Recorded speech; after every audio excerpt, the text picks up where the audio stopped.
जय हिंद साथियों। कबीरदास जी के बारे में बहुत सारे लेख में लिखा हुआ या किंवदंतियाँ हैं।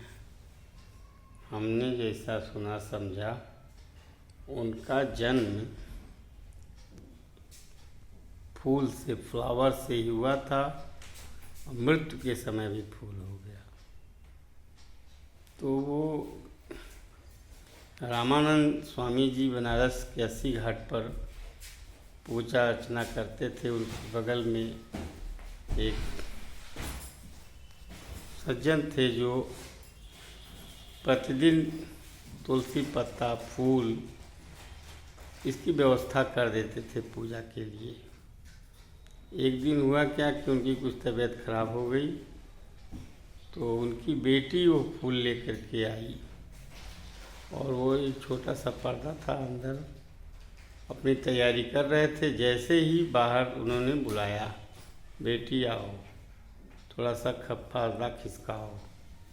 खिसकाए रखी फूल और उसी फूल में से उन्होंने पूजा के लिए जो दी थी, एक फूल उसकी आंचल में डाला। पहले छोटे बच्चे भी साड़ियाँ पहनते थे। जैसे डाला वो रोने लगी, कही कि मैं तो बाल विधवा हूँ, मेरी शादी हो गई थी, मेरे पिताजी मर गए, अब मेरा पति मर गया, मैं विधवा हूँ, मुझे ये कैसा वरदान दे दिए। रोने लगी, उनका पैर पकड़ने लगी। उन्होंने कहा, अगर मेरी पूजा तपस्या में ताकत है, अब जो भी होगा पुत्र तो मिलेगा ही। फूल लेकर के वो जैसे जैसे रोती हुई घर की तरफ बढ़ी। थोड़े समय के बाद उसके आंचल में भोजन बढ़ने लगा। हटा के देखी तो उसमें से नवजात बच्चा दिखा। अब और गड़बड़ हो गया। उस बच्चे को वो कहाँ रखे, क्या करे, खुद छोटी थी, तो नहीं कुछ समझ में आया। तो उस बच्चे को उसने एक तालाब के किनारे वही डाला और वो बच्चा जो है, हमारी समझ में प्रहलाद जो थे, कबीर के रूप में उत्पन्न हुए। और कबीर की जो मृत्यु हुई, तो कहते हैं कि जो चद्दर उनके ऊपर डाली गई थी, उस चद्दर को हटाया गया तो वहाँ फूल मिले। जन्म के समय भी फूल से उत्पत्ति और मृत्यु के समय भी वहाँ फूल मिले।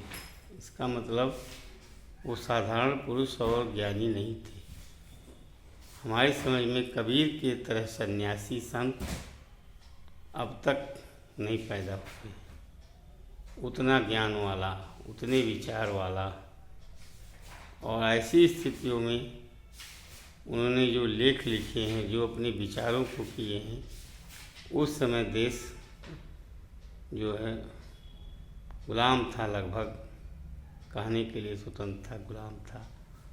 तब भी उन पर उन्होंने अपने को बचा करके इस तरह प्रस्तुत किया कि उनका नुकसान भी हो सकता था, उन्हें मारा भी जा सकता, फिर भी वो बचे रहे और अपनी बातों को कहते रहे, समाज को सही करने का बार बार प्रयत्न करते रहे। ठीक इसी तरह जैसे एक टीचर अपने बच्चे के समझाने के लिए, भले नहीं समझ में आता है, फिर भी प्रयास करता है, बार बार प्रयास करता है, और इस प्रयास के द्वारा अगर थोड़ी भी बच्चे में लगन है तो निश्चित ही पढ़ने लगता है।